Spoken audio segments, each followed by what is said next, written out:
was only 2 votes. The journal vote, approving the journal, and voting to override the President of the United States on denying poor children health care. So no one could have gotten confused about, oh, maybe I pushed the wrong button or what have you. I just want to make sure that the members understand that this is about serious business here. And I'm going to tell you, the American people voted for a new direction.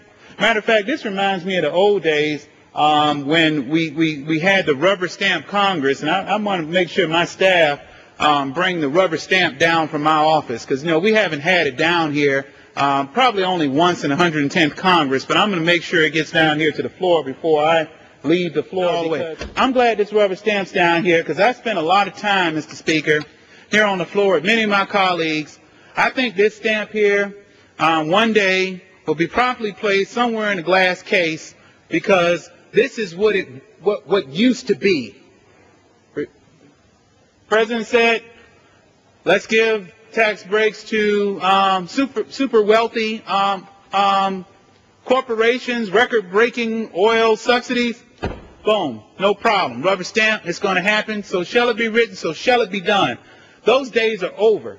But now it's in a new form. We're going to stand with you when it comes down to overriding some of the major issues that Americans care about. That's A, the war in Iraq, as it relates to the policy that we should be passing, that so many Americans are very frustrated with, the fact that the Congress nor the President has not been able to come through with policy that will eventually bring our men and women home.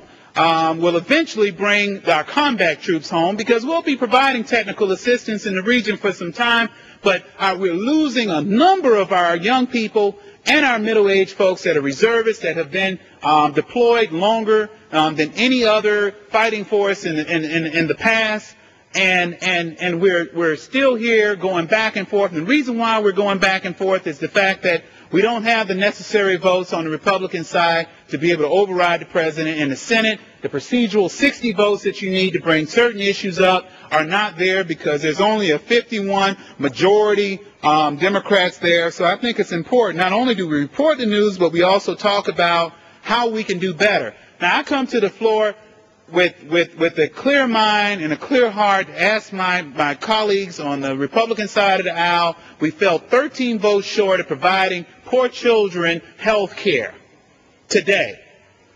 I ask, as we start to look at this issue again, and another vote will be coming up in weeks, that one goes within their soul and within their heart and think about voting in the affirmative, so we can pass the bipartisan health care opportunities for young people that we've done. Now, this was a bipartisan bill. You listen to the President, you think, oh, a Democrat sent me a bill.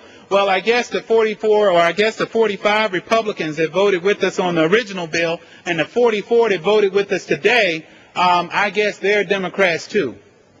Or maybe they're just members of Congress who says that it's their responsibility to make sure that poor children in their district and within the country have health care. Boy, that's something. And so I think it's very, very important that we move down and move in that direction. Let me put that rubber stamp off to the side, because I never want to see those days here again. But I wanted to bring it down to the floor because I thought it was fitting today that we do that.